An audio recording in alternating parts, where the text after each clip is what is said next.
Дума друга, що у світі найгарячіше. Корінь.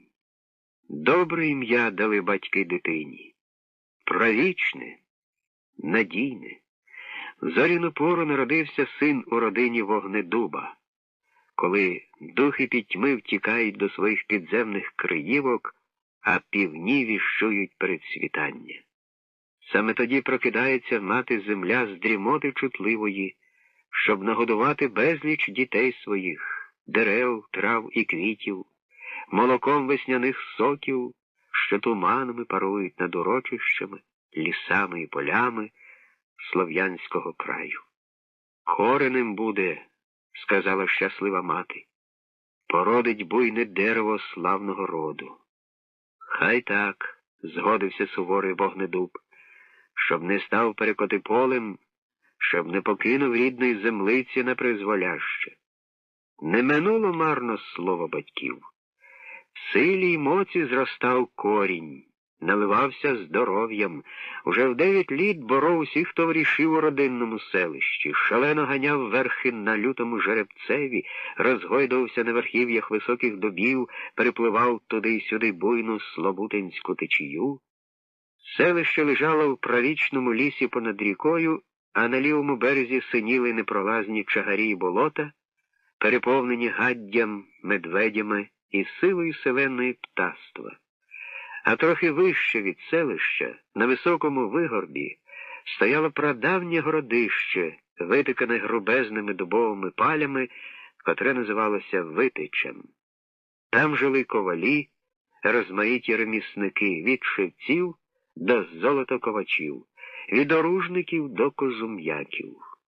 У святкові дні, чи то на Купала, чи в щедрі зимові тижні, чи в Перунів день або на Веснограя, збирався люд з усіх усюд до Витича.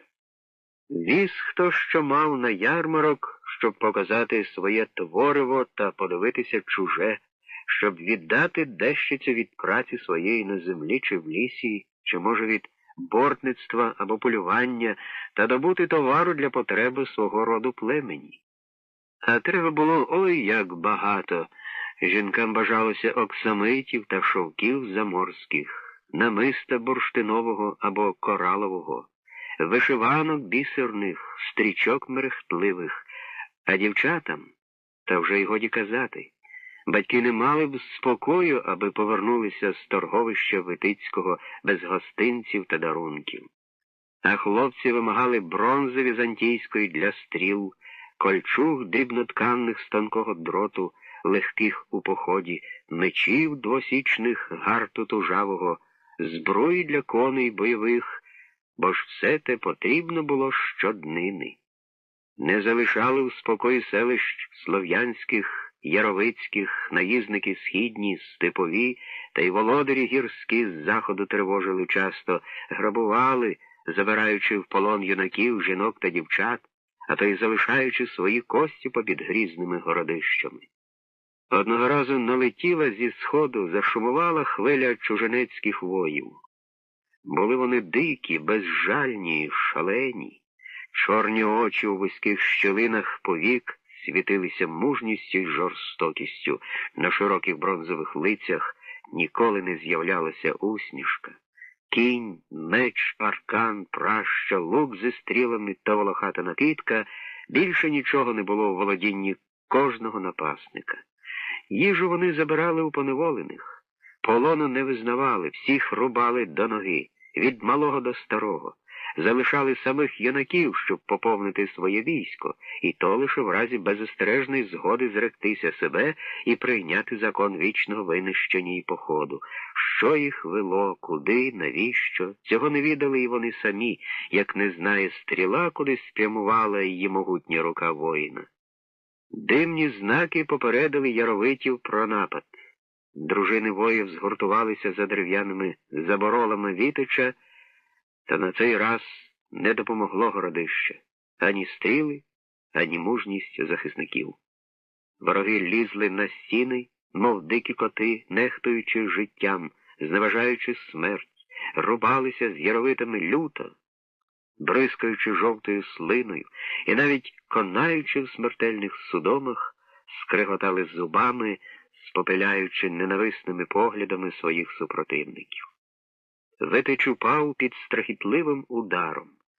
Заборола вежі, житла яровитів полагкотіли шаленіючими смолоскипами. Всі захисники городища були перебиті, дітей, жінок та старих дідів переможці кидали у багаття, а одібрали для себе лише з 20 юнаків, поміж ними і молодого кореня. Їх посадили на коней, прив'язавши ноги до стремен. День і ніч прямували на захід. На другий вечір отаборилися, запалили вогнища, юнаків яровицьких розв'язали, дали кожному по кусню рисячого м'яса. Хлопці одверталися, м'ясо смерділо, їх вивертало, проте вороги, грізно оскалюючись, силою запихали їм до рота криваве місиво, змушували ковтати. Кілька хлопців не витримали, накинулися на своїх мучителів і впали під ударами ножів. Корінь витримав, став злий і затятий, збагнув, що це єдиний вихід — лишитися живим, вирватися з дикого кільця ворогів. Кочовикам сподобався могутній широкоплечий юнак. Незабаром його взяв під свою руку один з вождів на імення Каратай. Під час нападів на селище і городища Корінь був завжди поруч Каратая і дивувався його люті, шалу і завзяттю. І здавалося Кореню, що нема в світі сили, яка б зупинила чужинецьку криваву орду східних розбійників. Одного разу ввечері, коли вояки, втомлені цілоденним боєм та різаниною, запалили в гірській долині багаття, Корінь запитав Каратая: «Де розпряжуть бойових коней вої Каратая? Чи довго ще триватиме похід?» Каратай вражено глянув на юнака, ніби здивований його багатослів'ям. Трохи помовчав, обгризаючи маслак недавно впольованого зубра, потім, блиснувши темно-карими очима, гаркнув: «Наші мечі — то стріли великого Змія гори. Хіба нам думати про те, де скінчиться їх політ? Доки є коні — вперед, доки є сила — вперед, доки мечі гострі — вперед, доки є вежі, які можна взяти штурмом — вперед!» «Навіщо?» — не стримався Корінь. «О, нікчемне створіння!» — грізно крикнув Каратай, швергонувши далеко в нічні сутінки обгризану кістку. «Про що ти питаєш мене? Чи питає орел, чому він хапає косулю? Чи питає дуб, чому він росте там, а не де-інде? Чи дивується гадюка, чому в неї отрута у жалі? Кожен діє так, як велить великий Змій гори. Наші мечі його, наші коні його, наші герці його. Мені радісно дивитися в конаючі очі ворога, і нема такого щасливого часу, як той, коли земля стогне від жаху під копитами наших бойових коней». Каратай дрижав від збудження, його товариші скреготіли зубами, а на лицях у них навіть не прорізувалася усмішка, і це було найстрашніше для Кореня. Він збагнув, що така сила, як хвороба, вона повинна щезнути, не бути, а стати чимось іншим вона не може. Далеко за високими Альпами орди східних напасників зустрілися з легіонами Риму. У жорстокому бою, що тривав 2 дні і 3 ночі, полягли всі ординці. Жоден не здався в полон. А коли на них купами навалювалися легіонери, вони короткими мечами прокоювали собі шиї і падали на землю, плюючись кривавою слиною на ворогів. Корінь і кілька яровитів, що лишилися живими, попали у полон. Їх послали на бойові галери, прикували до грибних весел на трієрі. Тяжко було Кореню. Незвично серед різномовного товпища, свідомість вбирала нові образи, ідеї, звичай, жадібно поглинала чутки про далекі краї, про дивоглядних людей. Галера часто плавала через широке море, перевозила закутих у бронзу воїв до південних країв. Там Корінь бачив нескінченні піщані пустелі, химерних тварин, верблюдів, чарівні білокам'яні споруди, веселкові водограї, чорних людей. Південь дихав спекою, відгомоном кривавих повстань. Вустами безлічі людей оповідав про нових нечуваних раніше богів. Легіонери розносили чутки про Божого Сина, який буцімто ходив по землі, проповідував нове царство для бідних і рабів, а потім був битий ревнивими юдейськими жерцями. А Корінь слухав і дивувався. Чи можливо, щоб син Ярдива або Перуна був убитий людьми? Чи він дав би себе на глум своїм створінням? Адже одне лише гремотіння перунових блискавиць змушує людей принишкнути у своїх притулках. Ні, то вигадка дурних людців, котрі жадають і богів принизити до своєї мізерності. Так минали роки. Неволя тяжко душила вільнолюбне серце Кореня. Не міг він примиритися з рабством. Одного разу, коли галера привозила коштовності з Італії до далекої Колхіди, Яровит вирішив утекти. Під покровом ночі стрибнув у море, бо ще завидно запримітив, що берег недалеко. Довго змагався з хвилями, наковтався до 100 солоної води, проте прибило його до затишного лиману. Кілька днів та ночей ховався Корінь між очеретами, набирався сил, підхарчовувався. Їсти було що. Безліч пташиних гнізд на піщаних косах і сила селенна не розминутися риби між водоростями. Тільки нахилився, помацай, і тикається тобі до рук товстелезна рибина. Викидай на берег, їж. Оговтавшись, Корінь почав вибиратися з очеретів. Вийшов на берег Дунаю. Місячними та зоряними ночами мандрував усе далі й далі, ще боячись з'явитися перед очі людські, щоб не втратити волі, здобутої такою дорогою ціною. А перед зором його вдень і вночі мріла рідна земля, ніжно-зелені луки, густючі правічні ліси, казковий Славута. Тільки туди, де блукає по хащах його дитячий дух, де під оком всевидючого Ярдива лежить попелище рідного селища. Зарислав. За кілька місяців добрався Корінь до вільних верховинських племен на Карпатах. То там, то тут зупинявся, просився до праці, помагав чи то лісовим бджолярам, чи пастухам або рибалкам.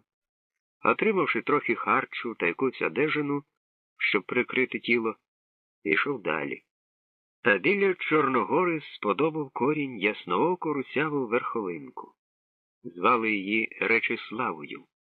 І так покохав Яровит дівчину, що годі було й гадати про повернення до Славути омріяного. Одружив старий верховинський ведун залюблених біля жертовного вогнища перед оком всесильного Ярдива, закликав всеплодючу матір землю, аби помагала подружжю у спільному житті і викохуванні щасливих та веселих діток. На друге літо народився у них син. Сталося це теплої зоряної ночі. Ніжно пломенів у високості волосожар, палахкотів вогнистий пояс лади, нечутно оберталася на темно-синій дорозі дивокола мерехтлива колісниця Перунова. Вийшов щасливий батько на двір з житла, виніс на широких долонях сповитого сина, піднявши над землею розчулено сказав: «Дякую вам, роде і ладо! Зарислав народився! Зарислав, чуєте? Благословіть і захистите!» Раділа змучена мати, раділи сусіди-верховинці. А другого дня Речислави не стало. Померла вона від незримого вогню, що палив їй груди. залишився Зарислав сиротою. Ридав невтішний корінь за дружиною ночами, коли ніхто не бачив сліз. Годував сином молоком ягниці, сумно сидів цілими днями над могилкою, марніючи від пекельної туги. Зведеться ні на що чоловік, зітхали верховинці. Є ж інші жінки, та за такого перелесника піде всяка світ за очі, а він сам віддав серце покійній. Та ж тепер їй добре на плаю соняшному у краях Ярдива. Чом же печалиться корінь? Не гоже це. Дарма, вже нікого не міг покохати Яровит. Очі його обминали найкращих жінок. Підгодував синка, загорнув його в ряднину, склав у сакви трохи харчу та й попростував на схід до Славути. Наступної весни був уже на рідному березі. Гай-гай, не впізнав корінь знайомих місць. Там, де було селище, зеленіли непролазні чагарі, на руїнах ріс чортополох і блекота, в задимлених печах і покинутих землянках жили дикі коти і довжелезні полози гади.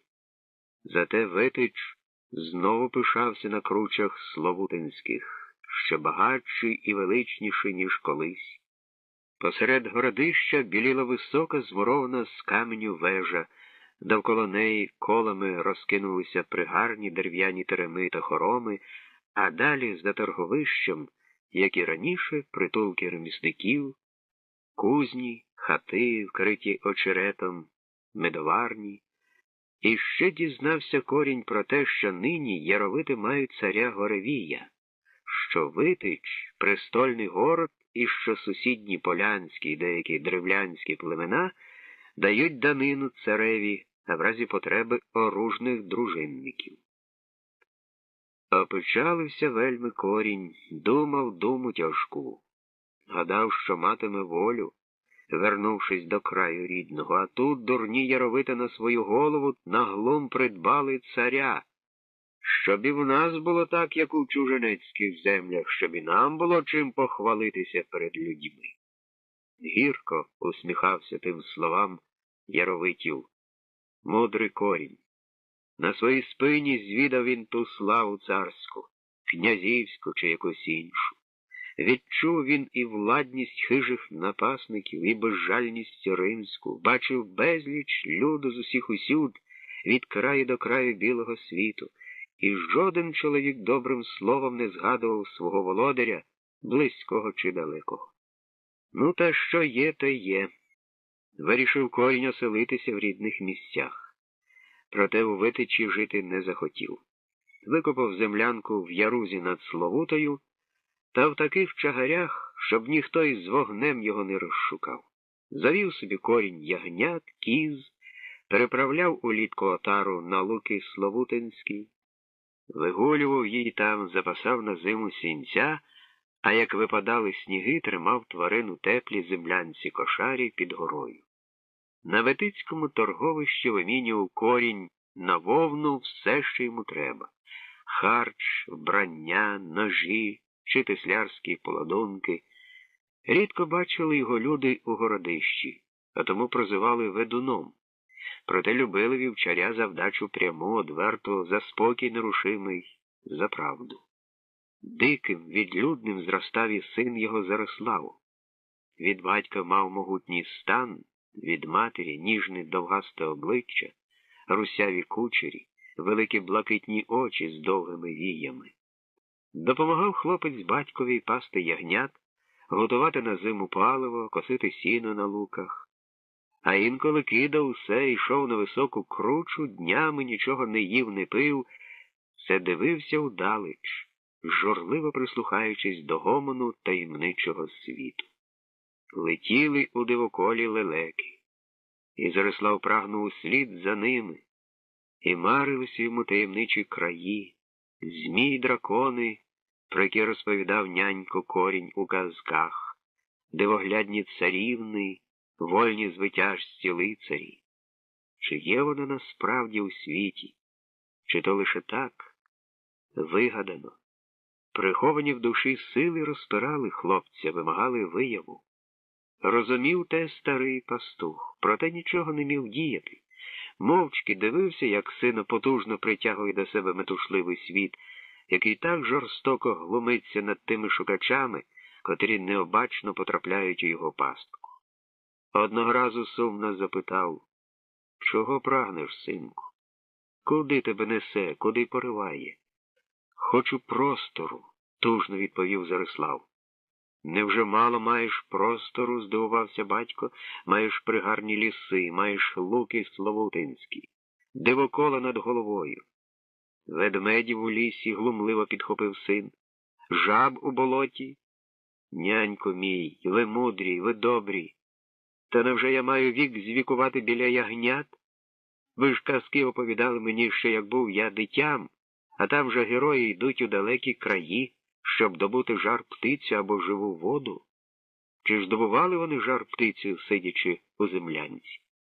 Піду в Витич, стану дружинником, побачу світ. Чув я, цар Горевій готує похід на південь. Може, я побуваю в далеких краях?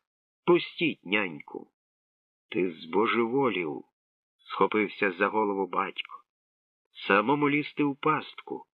Я стільки мучився, доки вибрався з рук всяких володарів, а ти сам сунеш шию в аркан. О, мій нерозумний сину, схаменися».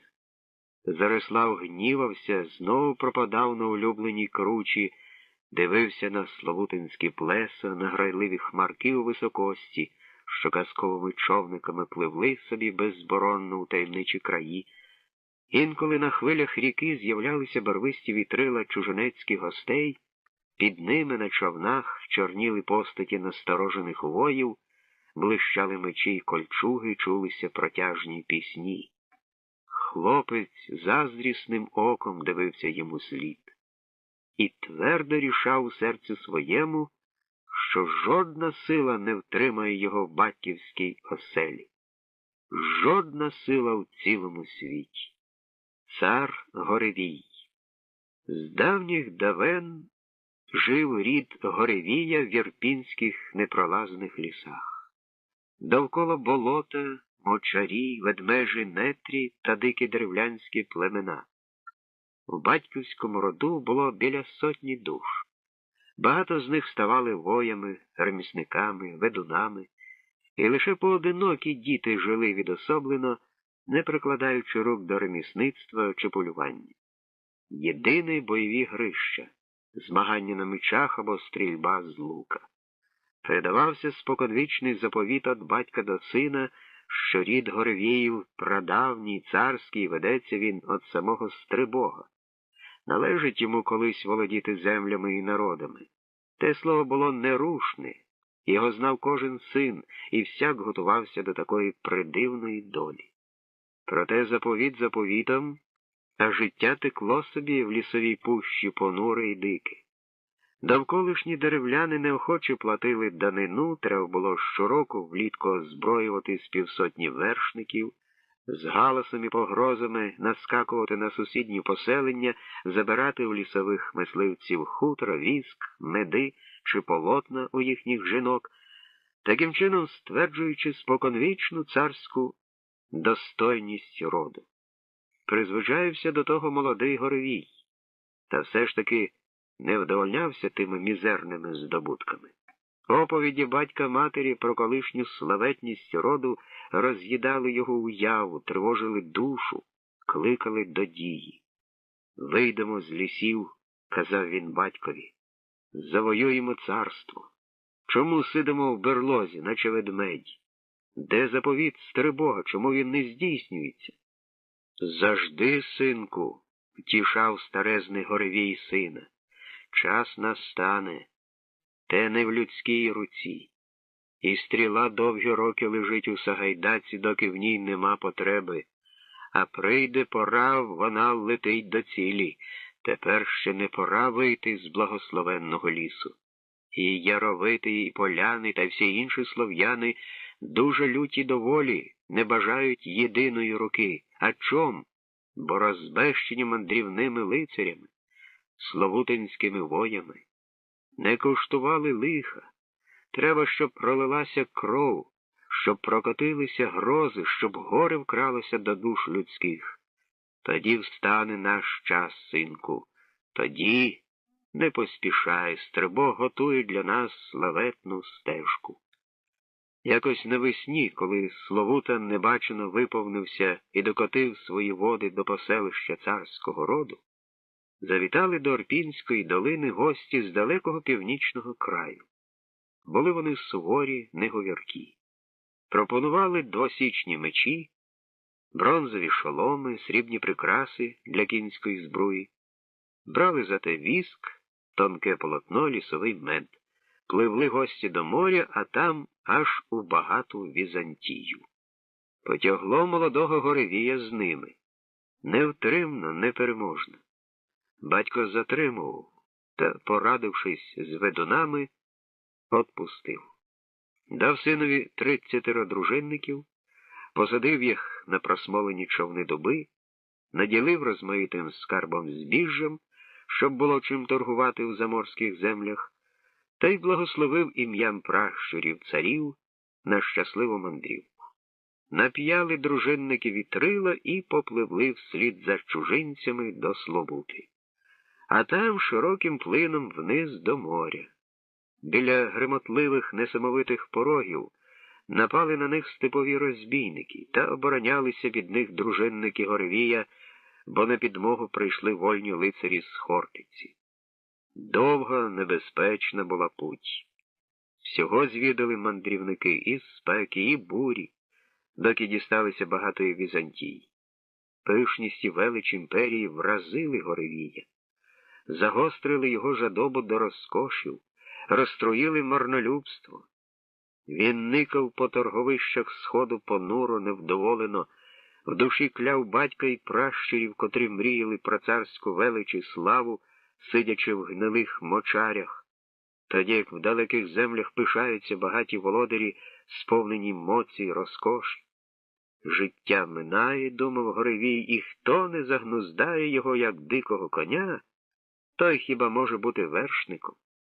Довго чи недовго торгували слов'янські гості в чужих землях, а другого літа повернулися до рідних лісів. Бучно вітали батьки і родичі Горевія. Щасливо репетувала малеча, граючись барвистими ладунками та цяцьками, вбиралися радісні дівчата у східні шовки, а винуватець свята був понурий і непривітний. «Чим невдоволений, синку?» – запитав батько. «Жовч їсть мене», – прямо одвітив син. «Ти манив мене царством, а ким я став?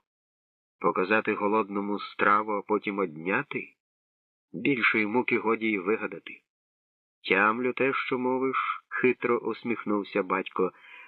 «Ти втішся, чуєш? Твій час настав. Не відаю, про що мовиш. Чи смієшся? Та ні, не жартую. Доки ви мандрували в далеких краях, над Яровитами прокотилося лихоліття. Степові кочовики попалили села, силу селенну людей понищили, самі помчали далі до заходу сонця. До наших лісів не пробували вдертися. Зась їм. То й що, батьку? Що ти радиш? Не мудрий ти, з докором глянув на Горевія батько. Та ж Яровити нині, бо безпритульний гурт ягнят. Їх можна голими руками брати, ніби маленьких ведмежат. Витич у попелищі, люди в яругах, в хащах, нема захисту, нема міцної руки. Ти відновиш городище, збереш під свою руку ремісників, дружинників, захистиш яровитів, однопасників. Хто послав тебе, Стрибог? Ти цар. Дерево виростає з малої насінини, царство твоє також має зрости від нашого роду. Так буде. Так тебе я благословляю. Недовго сумнівався Горевій. Вийшла дружина з ірпінських лісів, попрямувала до полудня, до колишнього Витицького городища. Незабаром закипіла робота, виростав новий тин, заборола, піднеслася до неба бойова вежа. Виходили з Криївок люди, дивувалися, проте втішалися тим, що є захист, що вже не треба боятися, можна селитися серед піль, сіяти і господарювати. Зверхність Горевія визнали беззастережно. Страх перед недавнім горем допомагав новому володареві. Минали літа, ширилася влада Витича, розпростерла крила на багато слов'янських племен. Горевій проголосив себе царем, мав під своєю рукою могутню дружину. З далекої Візантії, з полуночі до варягів, володарі посилали цареві свої дарунки вояків, пропонували дружбу і спілку. Одружився Горевій з варязькою княжною Рогдинею, породила вона йому доньку Миросю, а сама невдовзі померла, тужачи за далекою суворою північчю, за холодним блідосинім небом, за ніжними нічними сполохами, казковими вогнями таємничого дивокола. Недовго сумував Горевій, насипав високу могилу над Славутою, а сам знову захопився походами на непокірних деревлян та будуванням пишних теремів у Витичі. Багато жив цар, проте гризла його жура за пишнотою візантійською, за могутністю заморською.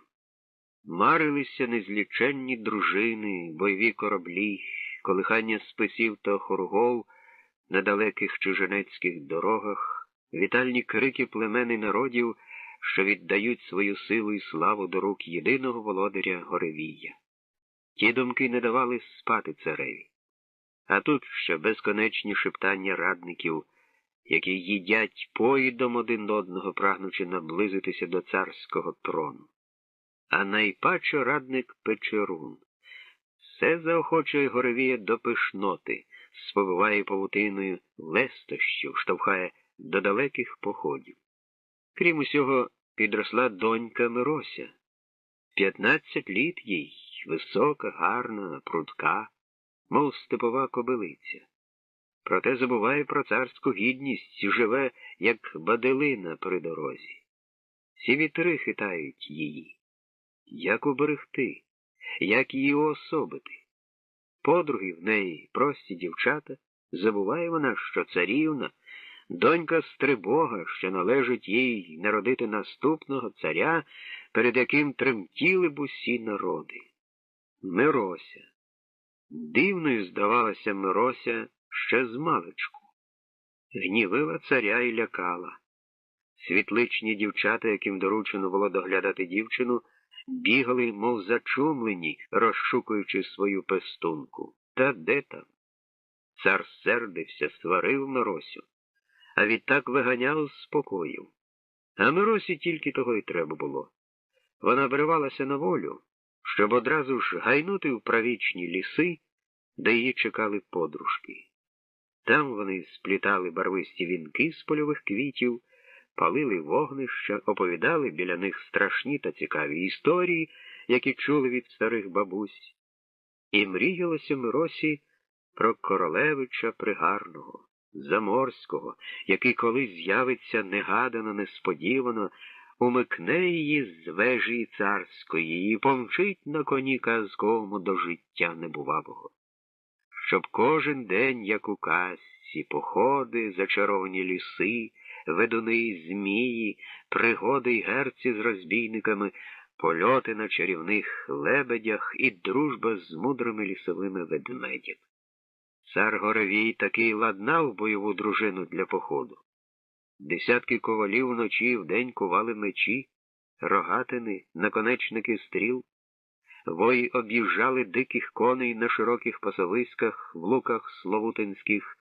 Митці зброярі ткали з дроту заморського панцирі кольчуги. Хотів яровицький володар посунути межу свого царства на захід, аж до верховинських карпатських поселень, помірятися силою з князями забескидними. Та доля попередила його. З півночі насувалося військо високих білочубих людей, грізно озброєних, споряджених в шкіряні непробивні панцири. Тікачі оповідали про суворість тих воїв, проте не жалілися на жорстокість чужинців. Селищ вони не палили, дітей та жінок не вбивали, брали тільки данину, залишаючи в городищах своїх правителів з невеликою дружиною для правування слов'янськими племенами. Витич розтривожився, мов мурашник, довколишні села опустіли, хто перевозив своє збіжжя до городища, хто перепливав у заславутинські болота, нетрі. Дружина спішно готувалася до бою. Передові гурти воїв вже рушили у поле, де мало з'явитися чужинецьке військо. Мирося, прокинувшись раненько, здивувалася. Внизу на подвір'ї перегукувалися оружні вої, щось кричав цар Горвій, і ржали коні. Дівчина визирнула з віконниці. А що то має бути? Ген, аж за частокіл Витичський, скільки око сягає, простують дружинники. На обрії димляться тривожні знаки. В дивоколі голосно кричить вороння. Вона хутенько вбралася в сорочку-вишиванку, шовковою стрічкою перехопила буйні коси на чолі, зазирнула в поліроване бронзове люстерко на стіні і стрімголов збігла вниз. Цар, побачивши її, щось закричав, затупотів ногами, почав штовхати її назад. Та що це з вами? Не посілася вона на батька. Куди простої дружина? Битва, Миросю, роздратовано одвітив цар. Ворог ускочив до нашого краю. От бачте, їдко мовила Мирося, не жахаючись тої вісті, хотіли ви прилучити чужої земельки, а гляди, аби нашу не прилучили. Цить, замахнувся на неї Горвій, іч яка язиката. Та я їх, мов курчат неоперених, порозганяю по нетрях лісових. Цар з воями й радниками поскакав за ворота городища, курява покрила дружину Витицьку. А вороння все густіше й густіше збирається в небі грозовому. Десь за обрію долинають глухі громи. В повітрі спекота і тривога незвідана плине понад землею, закрадається в серце царівни. Вона піднялася до себе у світлицю, розшукала подружку Зорулю, схопила за руку. Що нам робити? Так хочеться глянути на герць, а батенько не дозволяє. А тобі не лячно? Сполохалась Зоруля, притуливши долоні до грудей. Та ні. Так хочеться, хоч плач. То одягнися, хлопцю. А й правда, щасливо скрикнула Мирося. Як це я не додумалася? Добудь мені сорочину та штанці полотняні. І шапку з ягниці, щоб коси убгати. Ще встигну доскакати до Воронячого поля, поки не почалося. Знаю короткий шлях через Ведмежу долину. Незабаром царівна вже зводила свого гнітка в Крутояр по Вузесинській стежині поміж бур'янами. Там вона одяглася в хлоп'яче вбрання, приторочила свою вишиванку до сідла, скочила на коня і в'йо майнуло поміж чагарями до Ведмежої долини. Не встигли ранкові тумани відкрити Славутинські плеса, як царівна вже вибиралася по стрімкій кручі до прадавньої могили, що височила на краю Воронячого поля. З прадавності вважали люди проклятим те поле, бо кипіло на ньому безліч боїв, і можна було знаходити в бур'янах жовті черепи й кості, а інколи траплялися і ржаві мечі або підкови. Ось і нині до зловіщого поля зближалися з двох боків дружини супротивників, щоб помірятися силами.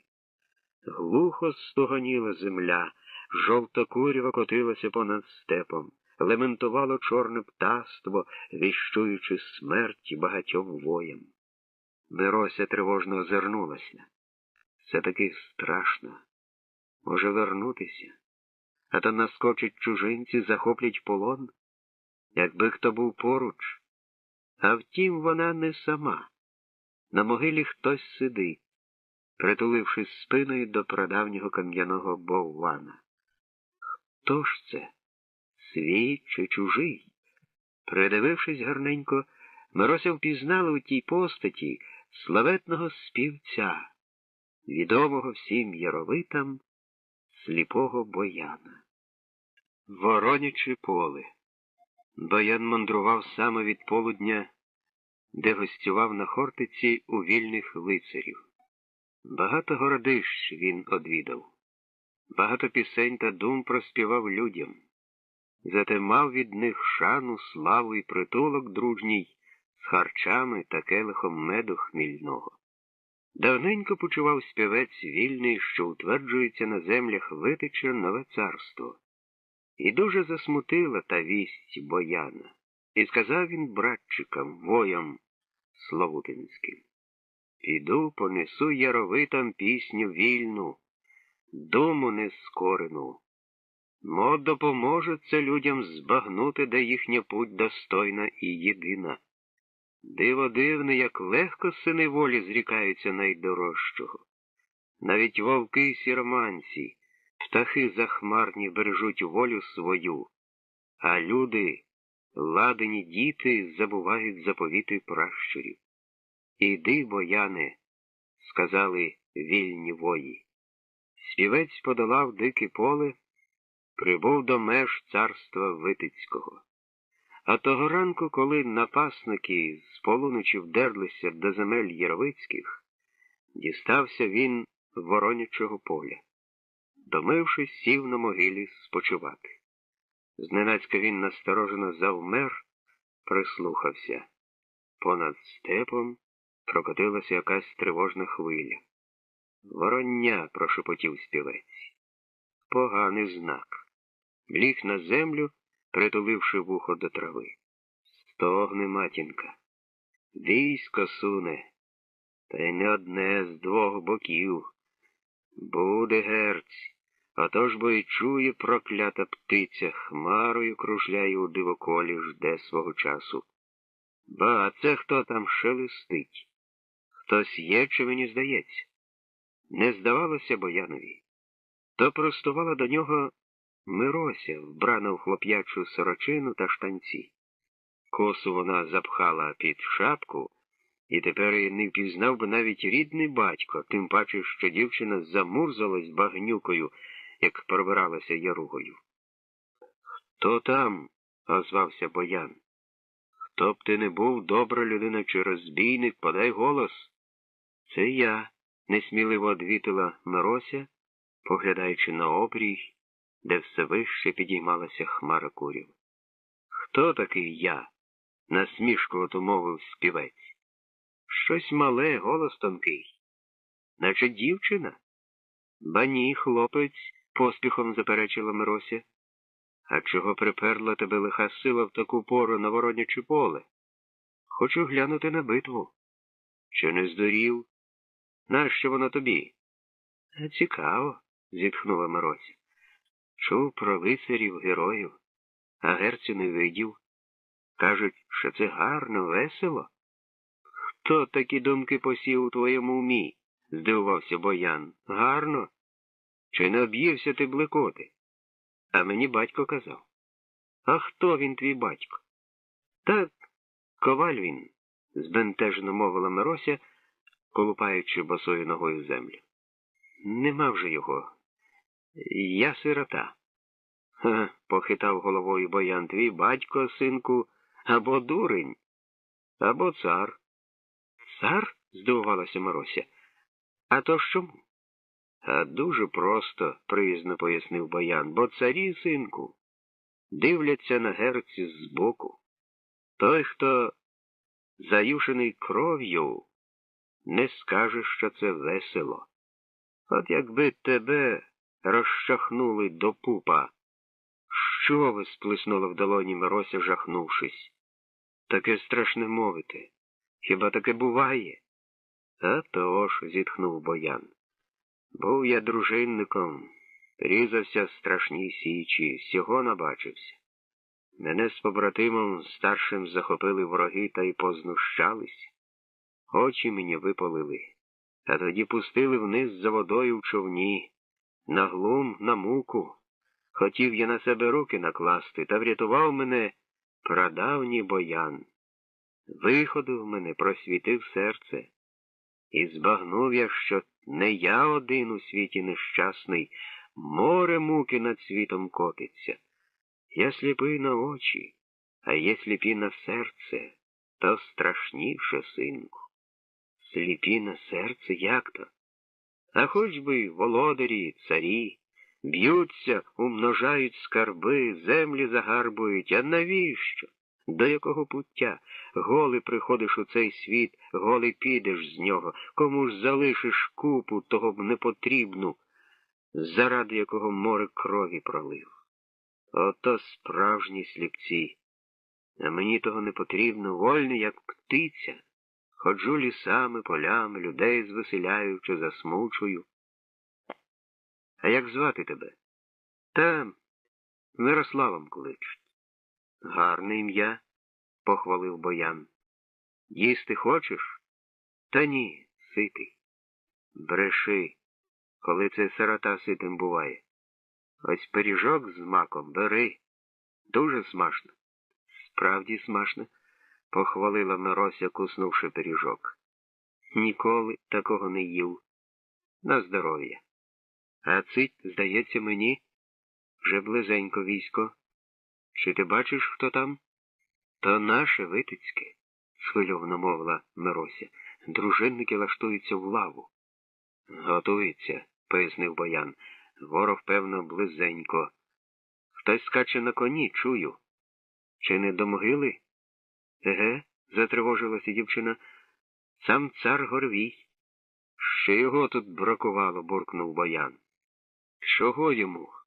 Ви ж, діду, як запитає про мене, скажіть, що я поводир, попросила Мирося, ховаючи за кам'яним бовваном. Скажу, кому ти потрібний. Вороний кінь Горвія толочив копитами степову тирсу ковилу, за ним з брязкотом і галасом скакали радники і воєводи, ще трохи далі сунулася лава дружинників. А від полуночі долинав зловісний гомін. Там над хмарами жовто-попелястої куряви майоріли стяги, похитувалися списи. Витицькі вої лаштувалися велетенським півколом, позирали на тривожний обрій, голосно перемовлялися. Цар уздрів постаті на могилі, круто здибив коня. «Аго, ти хто такий, хлопче?» «Поводир», — придушеним голосом одвітила Мирося, виглядаючи за кам'яного боввана. «Кого водиш?» «Бояна сліпого». «Бояна?» — здивувався цар. «Це добрий знак, що він в таку пору з'явився. Хай йде сюди. Цар велить, щоб ішли до нього», — шепнула Мирося співцеві. «Не піду», — позіхнув Боян. «Ну, що там таке?» — нетерпляче гукнув цар, поплескуючи долонею по шиї коня. «Чому не йде Боян?» «Гордий», — дідко зауважив радник Печерун, і його чорні очі спалахнули мстивим вогнем. «Чув я його пісні, все про волю співає». «Він не хоче», — пропищала Мирося. «Хіба не відаєш, що я цар?» — гримнув Горвій. «Мені однаково, хто ти», — озвався Боян, прислухаючись до брязкоту зброї. «Не бувало такого царю в Слов'янщині, щоб пісня до царів йшла. Царі до пісні йдуть, так бува. Тож вибирай». «Іч, гординя яка!» — скипів цар. «На моїй землі сидить та ще й патяка яка зна що». Роздратовану мову Горевія перебив бойовий клич, що котився над степом.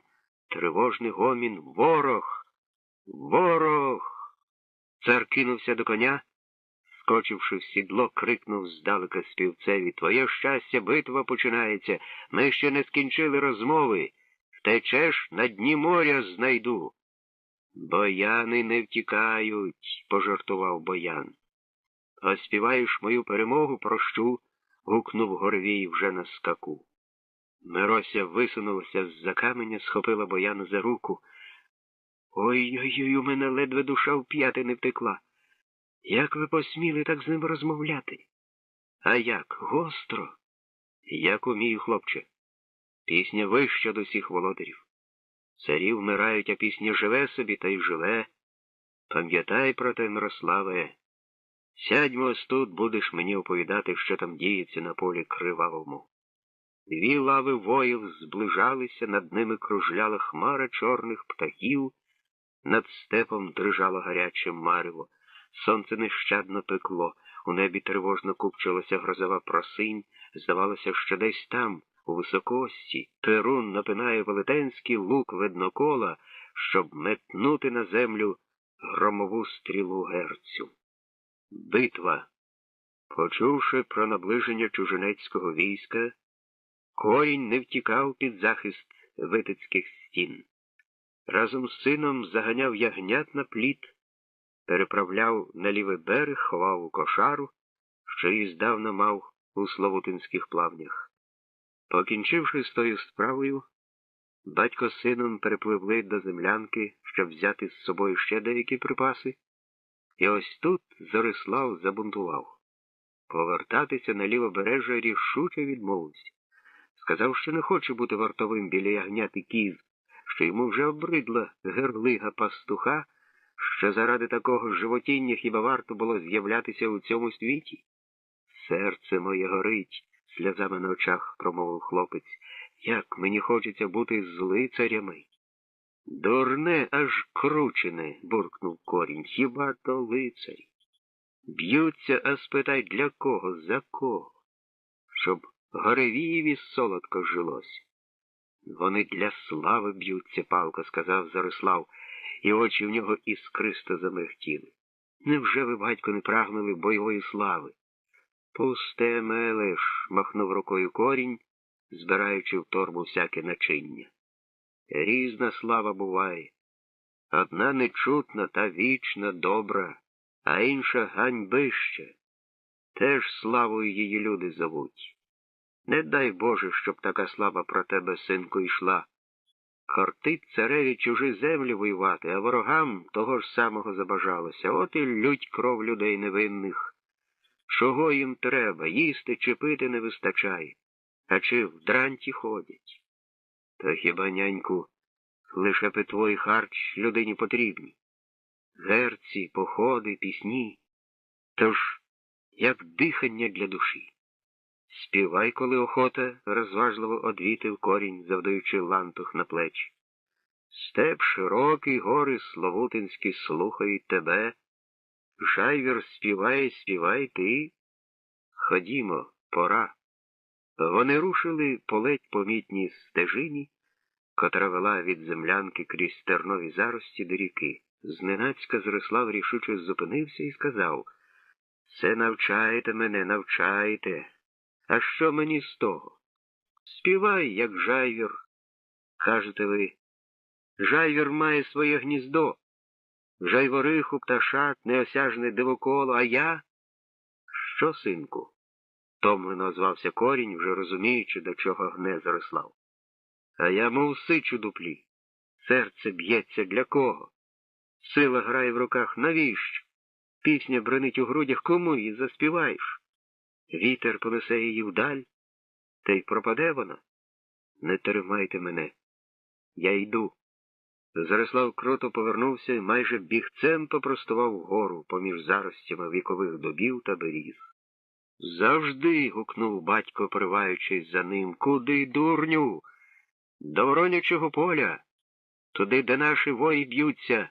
Не можу сидіти в болоті в таку пору. Збагніть мене. Хоч гляну здалека, з могили, на душі полегшає. Корінь промовчав, наздогнав сина і, важко зітхаючи, чимчикував ззаду. А коли вибралися до могили і почали виходити на неї, винувато сказав: «Правда, синку твоя, не можу я дати тобі ні пари вірної, ні щастя. Що вдію? Дівчат поблизу нема, друзів для тебе теж відшукати годі в нашій пущі, та не жалкуй за світом буйним, заклопотаним, що панує там в городищах. То мара, неволя. Збоку глянеш, ніби й веселощі, радощі, а опинишся там, ніби в багнюку скочиш. Потім вибратися б, та ба, не сила. А тут воля, простір.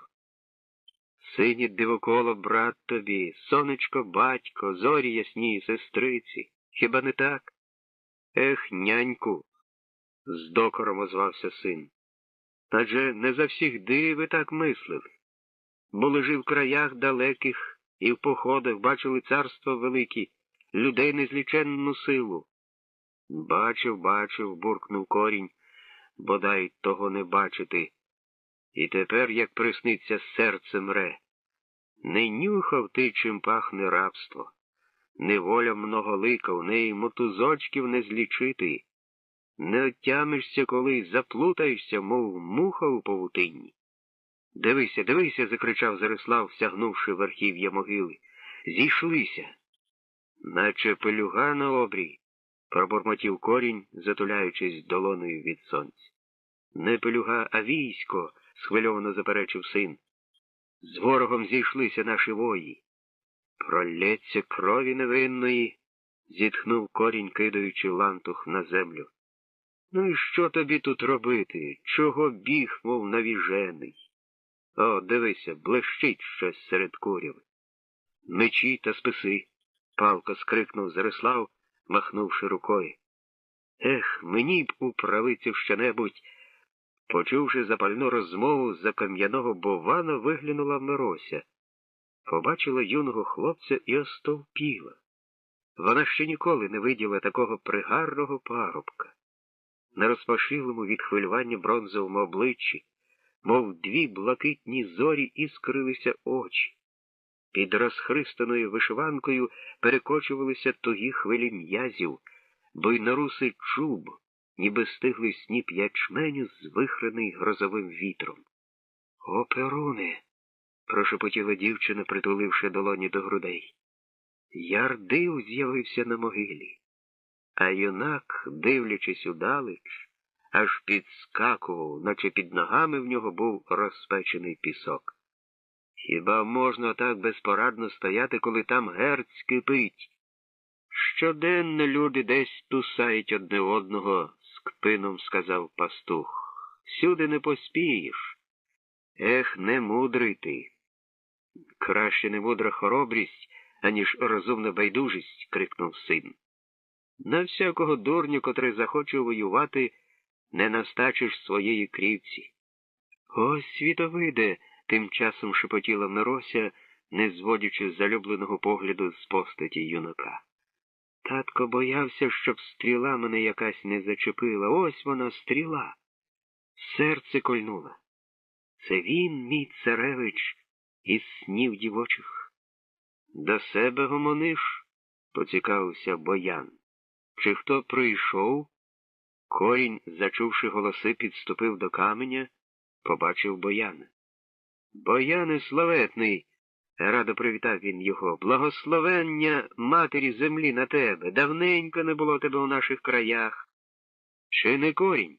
Запитав співець. А тож, я та ще мій син Зарислав. Зарислав? Аж засміялася Мирося сама до себе. Ім'я дивне. А тебе чого сюди принесло, поцікавився Боян. Залишив отару, прийшов у степ. А запитай мене, дурного, з досадою одвітив Корінь. Синка мого потягнуло на битву поглянути. Всі вони однакові, кивнув Боян. Мій провожатий теж такий запальний, аж підскакує. Бо ще не смалені. От і Зарислав мій, ви, як вовк уночі, хочу між люди, хочу до городища, хочу у мандри, у пастку йому закортіло, ось як я міркую. Хоч ти йому скажи, Бояне, може тебе, мудрого, він послухає. А що я йому скажу? Хитро осміхнувся співець. Будякову квітку як не заворожуй, вона все одно будякове сім'я вродить.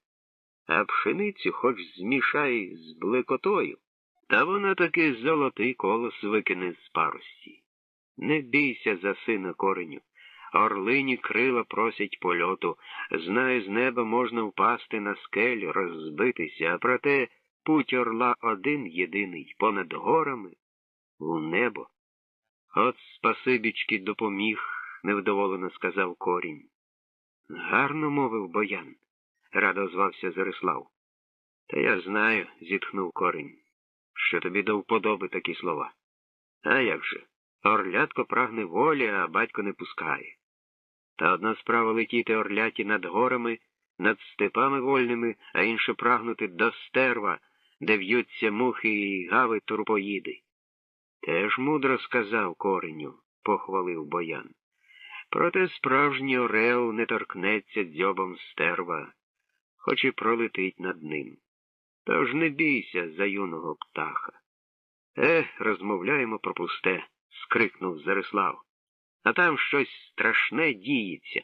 Боян припав до землі, послухав, на його обличчі карбувалися знаки тривоги. Важко землі. Стогне вона. Там діється щось погане, наче сюди вал котиться. Наші вої втікають, у відчаї крикнув Зарислав. Не може того бути, заперечив батько. Як то втікають?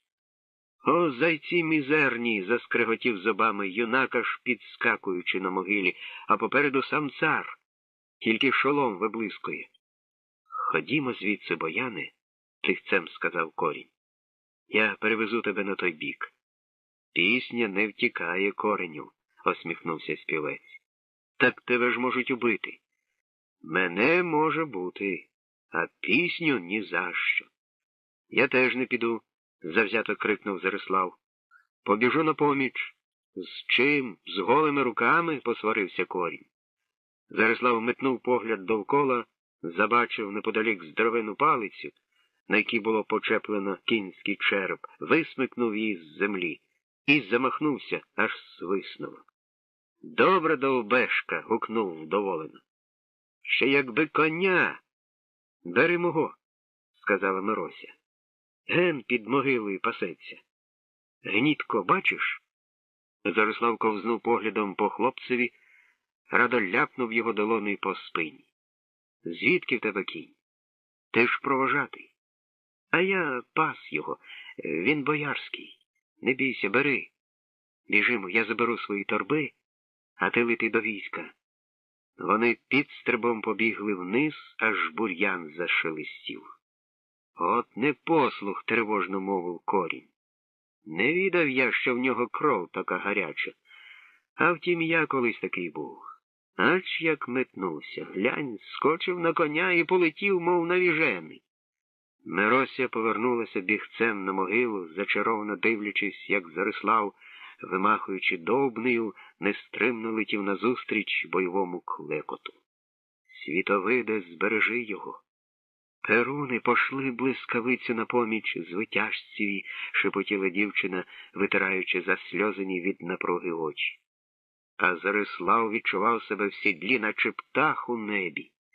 П'янка хвиля налетіла, понесла, покотила, і вже не відчував хлопець нічого, крім закличної сурми бою.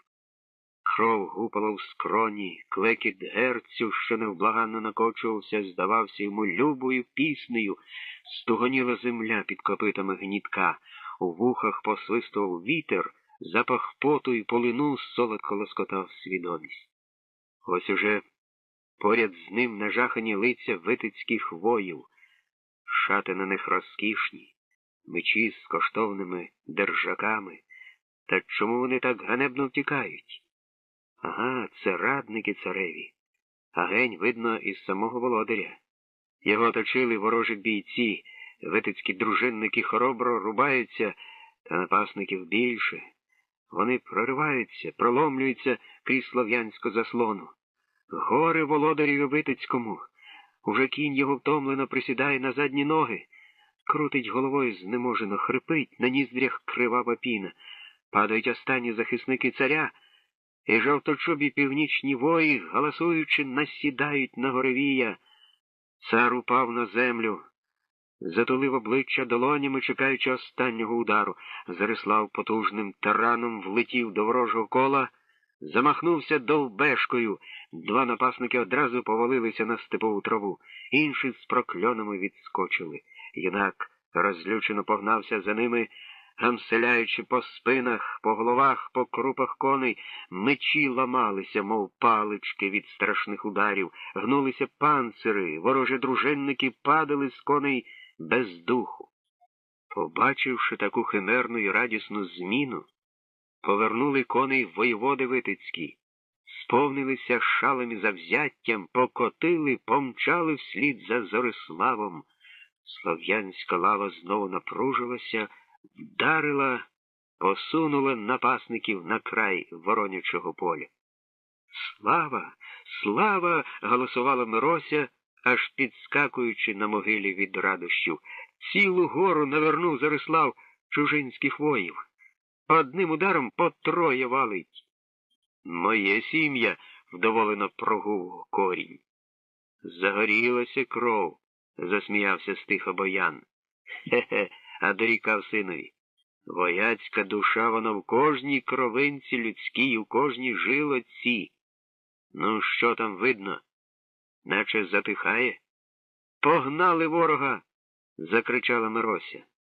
«Еге ж, слава Перунові!» — ствердно загомонів пастух. «А ти хотів сина не пустити. Один чоловік, а що зробив?» «То не чоловік, то ярдив», — сказала щаслива Мирося.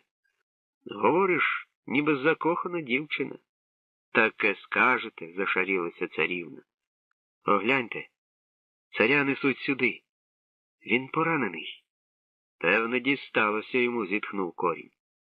«Якби не Зорислав, то правда, правда», — прошепотіла Мирося, тремтячи від збудження. «Якби не юнак прекрасний, то не було б ні царства, ні царя. Ні, може, й мене. Доле, зведи нас воєдино». «Слава богам!» — гукнув Корінь полегшено. Покотили ворожу силу дружинники, аж загуло. Тепер можна й мені вертатися додому, ягнят назад переправляти. Глянь, глянь, вже й Зорислав скаче сюди. Дяка світовидові. Пора й мені, вирішила Мирося. Побіжу, передягнуся. Ти куди? Почувши її кроки, запитав Боян. Зорислава зустрічати. Ніяково озвалася дівчина і дременула вниз, аж бур'яни зашелестіли. Теж загорілася, мов суха глиця, похитав головою Боян. Дивне дитинча. Де йому бути провожатим? Теж прагне до бою, до діла. А що ж, доки є руки, очі, ноги, доки клекоче сила, хай змагаються. І сміялась орлиця із дурного вітця. Орленя починається із малого яйця. Ось так, Кореню. Де ти, чуєш? Нема нікого. Знову я сам. Та добре, що все скінчилося на благо землиці рідній. Проте, що ж станеться з юнаком завзятим? Непроста в нього доля зав'язується, ой, непроста. Чує моє серце. А царя тим часом дружинники принесли до могили, поклали на розстеленій киреї. Він стогнав, лаявся, все поривався встати, поглянути на поле бою. Ану, розступіться. Ой, я переміг, слава Перунові, а? Здорово я бився. Ой, ти бився, як буй-тур, улесливо звався хтось з радників. Громовладар Перун, підхопив інший. Кришки їх мечем, як капусту. Сміявся цар вдоволено, вони довго мене пам'ятатимуть. П'ятами накивали. Ой-ой, чого це в мене замакітрилося в голові? Бо ти ж, царю, під конем побував, простодушно озвався молодий дружинник. Та ще бамбулою залізною тебе по шолому вгамселили. Засичав на нього радник Печерун. Ти що, царя? Мене? Гнівно перепитав цар. Тобі приснилося. Йому приснилося, підхопили воєводи й радники. Побіда, побіда, заревів Печерун, здіймаючи вгору стяг. До могили поверталися втомлені, розгарячені боєм дружинники. Похропували закривавлені коні, збуджено перемовлялися вої, від Витича бігли жінки та діти. На поле важко сідало вороння, переможно і вдоволено каркаючи. Печерун схилився до царя, шепнув на вухо. стати б тобі, сісти на коня. Ти ж переможець. Треба, щоб вид у тебе був, як у Світовида. Ну, тебе з видом. Мені не переливки. Ой, несіть мене до коня. А від могили вже бігла, мов на крилах, Мирося. Вона передяглася в свою вишиванку. Русява коса пишалася у віночку з польових квітів. Дівчина пробилася крізь юрму, обняла Зорислава, поцілувала в спраглі вуста. Він отетерів. Розгубився, дивлячись на біле дівоче личко, на її палаючі очі. Довкола сміялися дружинники і дівчата. «Хто ти, русалко?» – озвався збентежений хлопець. «Царівна лицарів. Мирося. О, Перуне, я гину. Що з тобою, юначе? Царівна мене поцілувала. Краще б я вмер. А то ж чому?» – сміялася щаслива дівчина. «Бо без тебе вже не зможу жити.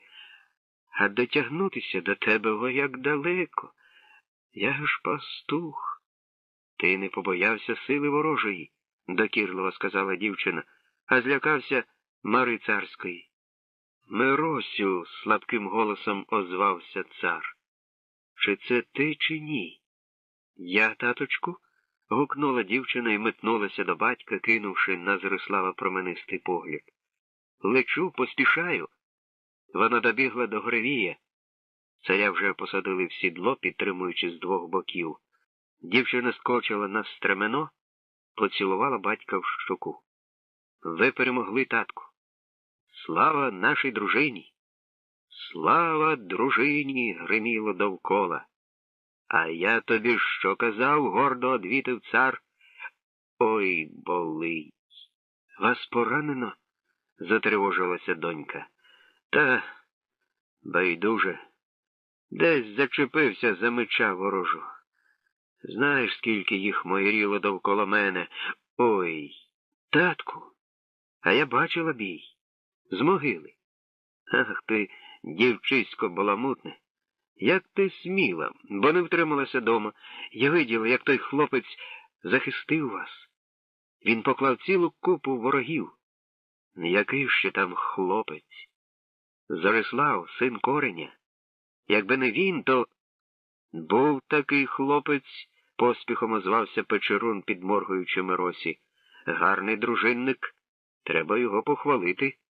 Не похвалити, а нагородити, захоплено сказала Мирося. Батьку, він заслужив славу. Та треба було б. Тільки чим? Хай буде воєводою. Хай буде. А чого ж, хоробрий, вмілий, хай буде. Мені добрі вої потрібні. Ой, Зориславе, гукнула Мирося, віднині ти царський воєвода, чуєш? Слава воєводі Зориславу, кричали дружинники, і їхній галас підхопила витицька юрба. Слава Зориславу! Кричи, слава цареві, шепнув хлопцеві радник Печерун. Юнак, нахмурившись, мовчав. Лише один раз докірливо зиркнув на Миросю. Чого він мовчить? Запитав цар у радника. Німий чи що? Чому не кричиш? Гостро звався Печерун, вколовши хлопця недобрим поглядом. Не вмію, непривітно одвітив юнак. Гордий, покрутив головою цар. Ну, подякуємо Світовидові, люденькі, за побіду славетну. Всі до Витича, свято на 3 дні. Ой, хоч би добратися до покою, там спочину, меду, збіжжя, всякого добра з царських ляхів на Майдан. Хай знають всі, цар Горевій святкує побіду. Заплутався в сильці бідолаха, зітхав Боян, прислуховуючись до гомону, що віддалявся від могили. Спробуй тепер вибратися з нього. Ну, та дарма, хай змагається, я теж почимчикую за ним, може, зумію стати в пригоді. Побіда побідою, а треба йти до людей, поспівати їм. Бо без пісні яке ж то буде свято? Ніжність. Понад степами, що дрімають під чарами місячними. понад лісами, понад таємничою Славутинською долиною котиться відлуння свята. Уже незабаром північ, а урочисті крики не затихають. Тіні миготять на високих вежах городища, велетенські багаття несуть в темно-синю глибінь іскристий потік, і весь Витич схожий на смолоскип, що його, дай Бог, поставив на стрімкій кручі на втіху річковим русалкам та повітрулям. Двоє дивляться на все те з кручі, залитої місячним потоком. Дивляться і не бачать. Бо вже нема для них світу, зірок, нема правічного гаю, що мріє стіною неподалік, нема колихання вогнів у річковому плесі, є лише очі, 4 палючих жарин. Вони зустрічаються, милуються, не можуть розійтися поглядами і промовляють одне одному щось нечутне, і несміливо кружляють у жагучому танці, ніби світлячки навесні поміж кронами дерев. Там свято, озвався юнак, відчуваючи, що уста в нього спрагло пересихають. Чом ти покинула його? Тут моє свято, дзвіночком засміялася дівчина. Віднині нема свята для мене без очей твоїх, юначе. Хлопець не відповів, лише простягнув навстріч їй свої руки. Вона торкнулася його пальців своїми, ніби пелюстки квіток торкнулися одна одної, ніби сплелися 2 промені у дивоколі, ніби легіт степовий обняв шовковисту траву ласкавим подихом. Збентежилася кров, ударила тугою хвилею у свідомість, понесла у казку. А ось моє царство, гай кручі. Тут я царюю змалку, тут ми граємося з мавками лісовими, з перелесниками славутинськими. Покажи мені їх, захоплено попросив Зарислав. Чи, може, вони не бажають? Та ні, вони з радістю захочуть, скрикнула дівчина. Вони дуже тішаться, коли люди приходять до них з любов'ю. Мені казала одна мавка, що все чарівницьке царство святкує, коли між людьми хтось покохає один одного, і тоді на землі виростає ще одна квітка. Я дуже тішилася, коли почула таке. Тепер ти збагнув, що таке квіти? То вічні знаки великого кохання. Вже тих людей на світі нема, вони рушили до краю Ярдива, а тут, на землі, лишилися вічні свідки закоханих. Скільки різних квітів, стільки й різних чуттів.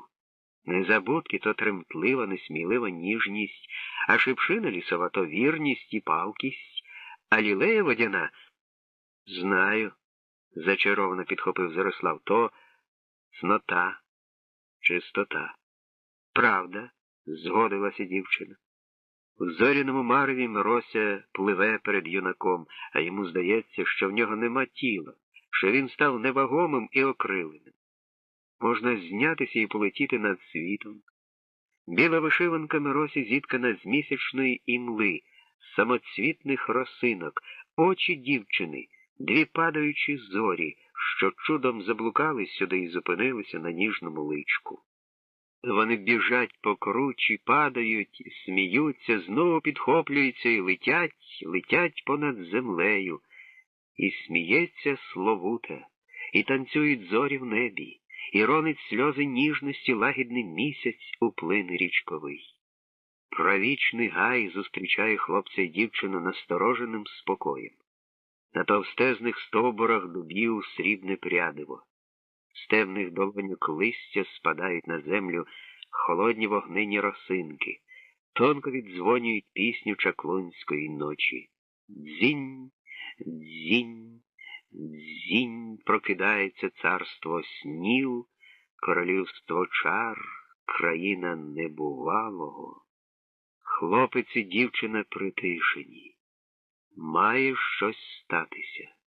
А вони виходять на широку галявину, рука в руці, щока до щоки, і одне єдине, вже нероздільне серце. Ледь чутний сміх сповнює нічний простір, Напружилися росянисті трави, стрепенулися дуби, верби, явори, задумливі сосни. Довкола закоханих попливло, замерехтіло барвисте кільце іскор, квітів, пісенних звуків. Що це, Миросю? Хоревод, Зариславе? То мої подружки, мавки, вийшли для нас у кільце, славлячи Хора, кумира зоряного, батька Ярдива і Зоридива. Прислухайся, вони співають. Чую, а про що? Про кохання.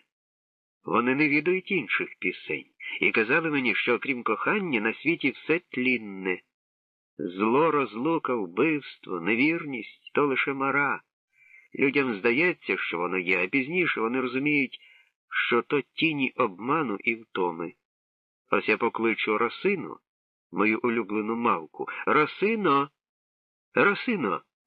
Покотилася луна над лісом, колихнувся казковий хоробот, затихли звуки веснянки.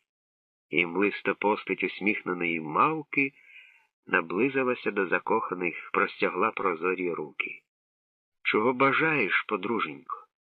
Чи видаш щастя, моє Росино? Чи загорівся вогник нашої любові? Бачу, радію. Та завжди хочу поглянути, яку квітку ви посієте для світу. Заждіте, щасливі люди, гляньте на квіточку власного серця. Кільце мавок кружляє хутчіше, пісня звучить урочистіше, вже зрушили з місця сторічні дуби, глухо пританцьовують коренастими ногами, вже закружляли в бурхливому танці розпатлені верби, прокинулися в дуплах нічні сови, присвічуючи вогниками круглих очей, і зібралися на краю галявини поважні лісовики поруч з ведмедями, схвально вимахують зеленими лапами. Зненацька посеред галявини загорівся барвистий вогонь. Сипонув довкола полум'яним дощиком, розтанув на траві. А натомість розпукнулася прозора блакитна квітка, ледь видима у мареві місячної ночі. Нова квітка, нове кохання, щасливо загукали мавки, і в лісі залягла тиша.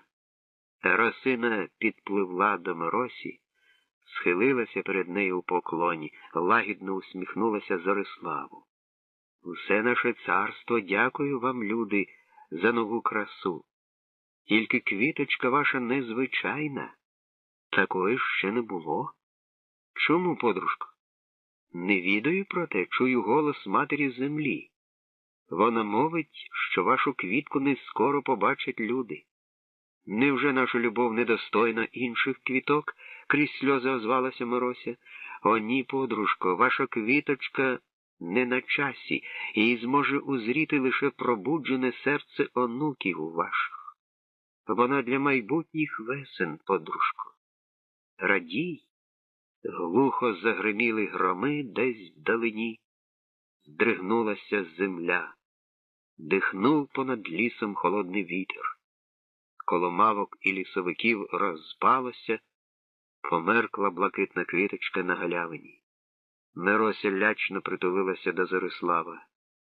Що ж буде далі з нами, Миросю? Прошепотів Зорислав. Завжди, коханий, не згадуй, не лякай невидиму квітку. Хіба ти забув? Нема ні зла, ні крові, ні лиха, є лише любов, лише кохання. Вибір нареченого. Цареві снився страшний сон. Буцімто сидить він на троні, і видно йому всі краї царства, поля, ліси, озера, гори. Видно людей, котрі везуть йому данину, видно численні дружини воїв, готових рушити в похід, видно селища й городища, незліченні гурти худоби і поля золотих ячменів та проса. І всі йому вклоняються, всі дякують за царювання, за ласку і щедроти. Зненацька відчуває цар, що йому одбирає руки і ноги. Не може він ворухнутися, не може мовити і слова. Бачить та радник Печерун, зловтішно посміхається, витягає з піхов меча і починає краяти царство на шматки. Що він діє? жахається цар, а вуста його мертві, не чутно й слова.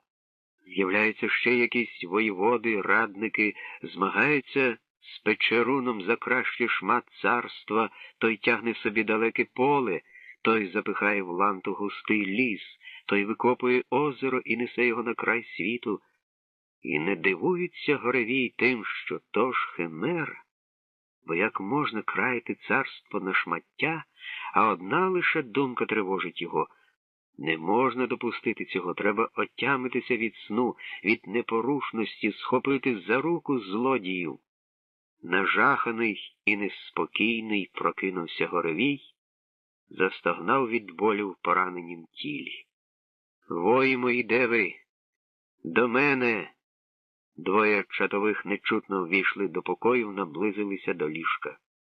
«Чого бажаєш, царю? Підведіть мене до вікна».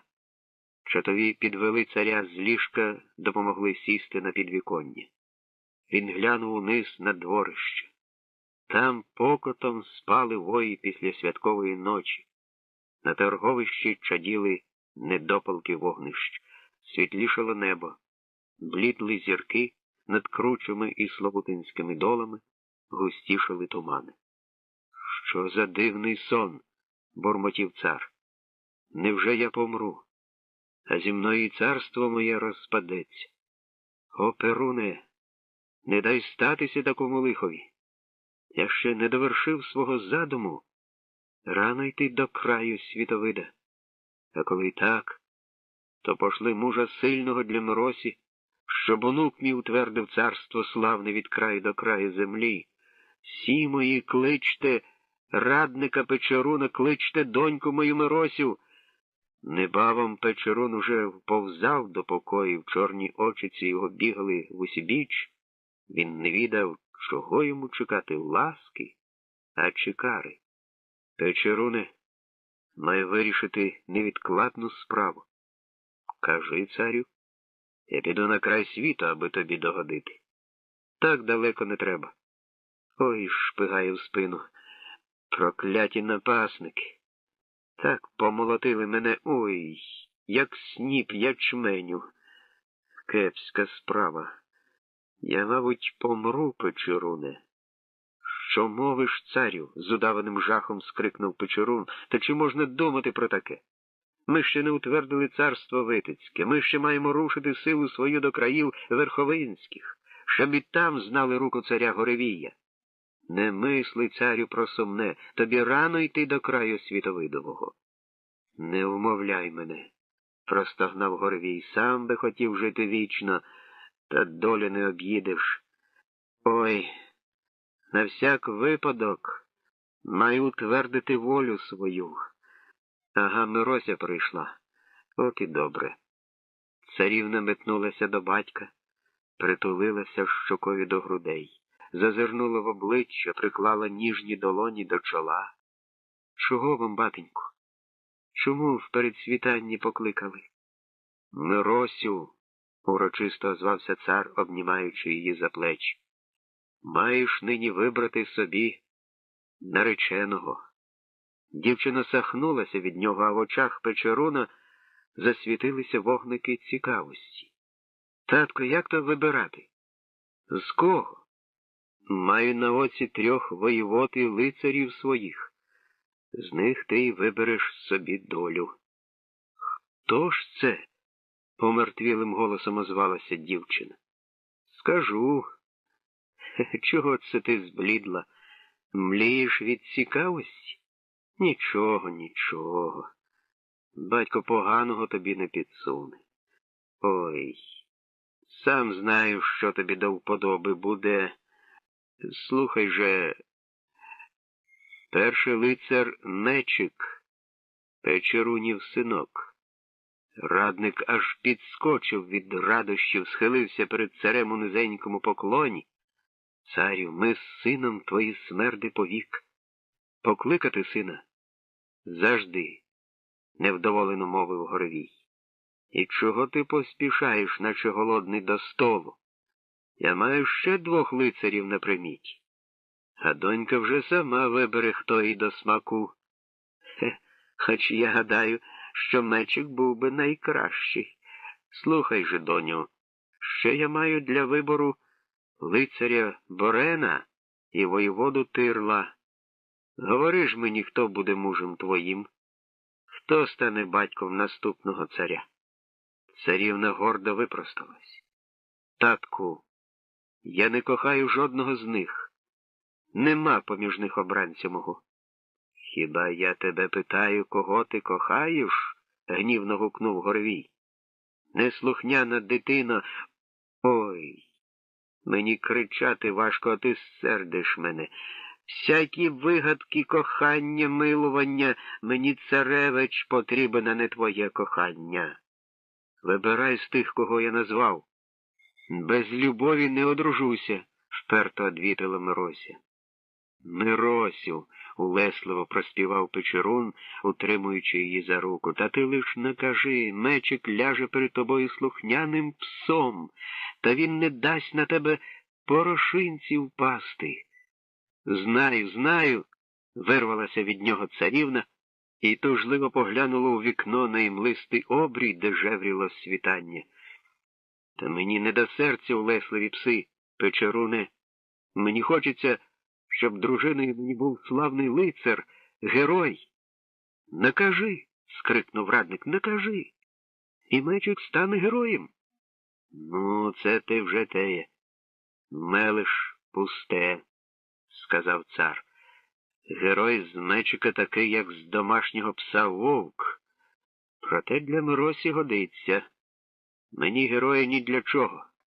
У дружині інша справа. А до царювання потрібні люди хитрі, розважливі, розумні. Миросю, кого ти вибираєш? Ну, може, я кого іншого назову, несміливо мовила Мирося. Не вигадуй, або слухайся, або я тебе вижену в дикий степ. Ох, неслухняний дівчисько, вибирай, кому кажу. Згода, раптом озвалася дівчина, а на її обличчі промайнула усмішка. Лише одна умова. Яка там ще умова? Ой, несіть мене до ліжка. Ну, кажи.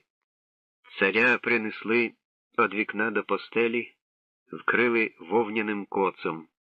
Мирося несміливо підступила до нього. Татку, хай ваші лицарі розгадають загадки, які я загадаю. Тоді я згоджуся. Хто всі загадки розгадає, той стане моїм нареченим. Нащо ці витребеньки, здивувався цар. Туману напускаєш, Миросю, скривився Печерун. Миросю лукаво глянула на радника. Хочу переконатися, чи придатні лицарі для царювання. Для того треба голову неабияку. От ми і побачимо, чого вона варта у ваших лицарів. Носити шоломи, чи, може, ще для чого? Хе-хе, вдоволено посміхнувся Горевій. Мудра дитина у мене. Печеру, нехай так буде. Збирай людей, воїв, лицарів, хай весь Витич відає, царівна вибиратиме собі пару. Ой, Пече, та не забудь, на майдан знову викочуйте меди, паліть багаття, смажте ягниці телят. Свято для всіх хай знають щедрість Горевія. Святковий гомін котився понад майданом, біля вогнищ дружинники і ремісники пригощалися з грубезних дубових бочок медами, наливаючи запашний напій у глибокі бронзові черпаки. А дівчата й жінки, діти та старі люди купчилися біля царської кам'яниці, позирали на ганок, звідки мала вийти царівна. Всім було весело і цікаво. Витицький люд знав, що Мирося вибиратиме собі дружину якось незвично, не так, як усі. Прийшов до городища й пастух Корінь, назирив поміж товпищем сина Зорислава, привітався з ним. Як тобі тут? Тривожно заглянув в очі синові. Чому змарнів? Тільки одна ніч минула, а ти вже якийсь не такий. Який же я? Сам не свій. А вчора ти славно гамселив ворогів. Якби не ти, не переливки були б цареві. Хвалю, синку, хвалю. Ой, татку, похмуро одвітив син. Мені тепер не до того. Бачу, гадаєш, я не збагну? Уже прикипів серцем до царівни. Все одразу на мою голову накотилося, всі лиха світові. Дурний ти, аж коручений. Лізеш сам у пащу гадючу, наче дурне жабеня. Колись сміятимешся над собою. Хлопець одвернувся з досадою. Може, колись і сміятимуся, а нині плакати хочеться. Його душу рвали на частки незримі шуліки. Не міг діждатися, коли з'явиться Мирося, щоб зазирнути їй в очі. Що ж сталося, що одразу після благословенної ночі вона вирішила одружитися? А як же їхнє кохання, квітка серед чарівної галявини? Чи то приснилося, привиділося у химерній мрії, а в житті зась пастухові до серця царівни? Неподалік почулися ніжні перебори гусел, тихий голос Бояна заспівав прадавню думу. Корінь з сином пробилися до ганку, зупинилися коло співця. А він, звівши незрячі очі вгору, перебирав чутливі струни і вплітав у тривожну мелодію дивні слова. «Гей, думо вірная, струни звучнії, проженіть мою тугу чорную, розкажіть мені та порайте мені, як у світі білому жити праведно. Щастя де моє, доля де моя, гей, правда де моя. Засіваю ниву щирим зерном, гей, а на ній восени кукіль родиться. Гей, мурую хату для родини я, а живу весь вік сиротиною. Моя доленька, мов билиночка, за вітрами покотилася. Пісня вірная та й відказує, засівай ниву вольною волею, а муруй світлицю словом праведним, незрадливою яснодумою, вольною волею, словом праведним, яснодумою. Гей, гей, гей.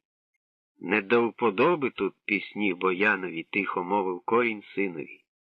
Глянь, Печерун вовком дивиться на співця, з'їв би його живцем. Люди щиро вітали Бояна, над майданом котився схвальний гомін.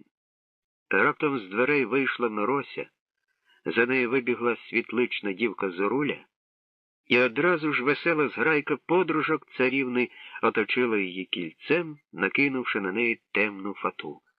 Дівчата почали хороводити, заспівали, відлітає лебідонька із гнізда, і сестричок, і подружок покида, дуже крила на вітри її несуть, прокладають в дивоколі нову путь. Ой, коли ж тебе, лебідонько, чекать, ой, та де ж тебе, сестриченько, стрічать, чи у лузі на некошеній траві, чи в прозорій дивокола синяві? Гей, сестрички, як раненько навесні лебедині ви почуєте пісні, принесе мій милий з дальньої землі клич кохання на широкому крилі. Згине милий, то не ждіть мене здаля, чужинецька похова мене земля. Згину я, тоді в весняні дні не почуєте ви лебедя пісні. Відлітає лебідонька вдалину, Україну чужинецьку та сумну, крила дуже на вітри її несуть, прокладають в дивоколі нову путь. На ганок вийшов, опираючись на плечі воїв, цар Горвій, махнув рукою, сів на високий дубовий стілець, оздоблений золотим та срібним узором. Поспівали, погомоніли доста. Лицарі мої вірні, виходьте в коло. Люди витицькі, моя донька Мирося має вибрати нині мужа, а вам царевича. Воліє вона, щоб її обранець отгадав якісь там загадки. Хай буде на те воля Дажбога. Миросю, що ти там задумала? Кажи мерщій. Дівчата зняли з царівни серпанок, наділи на коси барвистий весняний вінок. Зарислав аж подався вперед, прикипівши очима до коханої. Що вона затіяла? Навіщо це зборище перед людьми? Невже справді вибиратиме собі мужа поміж смішних, пришелепуватих воєвод, котрі навіть не зуміли оберегти царя в бою? Мирося лукавим поглядом обвела воєвод, які стояли перед нею в бойовому спорядженні, в шоломах, панцирах, при мечах, і вийшла в коло. Печерун підступив ззаду до сина, прошепотів: «Не одгадаєш, уб'ю». «А дідько її знає, що вона загадає», — огризнувся Мечик. «Вона змалку кручена, як щось утешиться в голову». «Що на світі наймиліше?» — продзвенів над майданом голосок царівни. Юрмище змовкло. Боян втішно закивав головою. Мудра дівчина, навряд чи ці недоумки одгадають. Що на світі наймиліше? Що на світі наймиліше покотилося між людьми? Цитьте, гримнув цар. Що тут одгадувати? Пуста загадка. Царська влада наймиліша. Не вас питаю, татку, осміхнулася царівна, хай лицарі відповідають. Я скажу, несміливо озвався воєвода Борен, поглядаючи на Горевія. Ласка царська наймиліша. Лакуза, шепнув Корінь. Холопська душа одразу видно. Дурний аж пальці знати, додав Боян. Мирося сміялася, за нею разом її подружки і весь майдан. Коли царська ласка наймиліша тобі, воєводо, то жди її, а до мене зась. Витиці заревли від захоплення, а Борен сполохнув від сорому, мов жарина. І навіть цар хихотів, схвально позираючи на доньку. Мов мечем рубанула, шепнув Корінь Зориславові. Розумна дівчина, якби не царівна, гарна невісточка була б. Мовчить, не крайте мого серця, зітхнув син. Я відаю, що в світі наймиліше. Подався вперед воєвода Тирло, товстий пикатий чоловік. Він ввічливо поклонився царівні, переможно глянув на юрму. Є така казка, а в ній загадка. Мені колись бабуся оповідала. Наймиліший сон. О! Еге ж, я вгадав, царівно? Сон? З подивом перепитала царівна. А то ж, розгублено підтвердив воєвода. Що не роби, а спати треба. То який же з тебе цар буде, замість того, щоб змагатися з ворогом, заснеш? Що ж, воєводо, ти вибрав долю, іди і спи. Майдан аж заколихався від реготу і втіхи. Тирло зціпив зуби від злості, опустивши погляд додолу. Печерун підскочив до сина, щось прошепотів. Мечик радісно закивав. Ну, Мечику, звернулася до нього Мирося, лишився ще ти. Чи отгадаєш загадку? Отгадаю, засміявся Мечик, і рот його роз'їхався від задоволення, як верша. Наймиліша в світі твоя любов. І? А ти звідки ти знаєш? Гостро запитала Мирося. Мечик розгубився.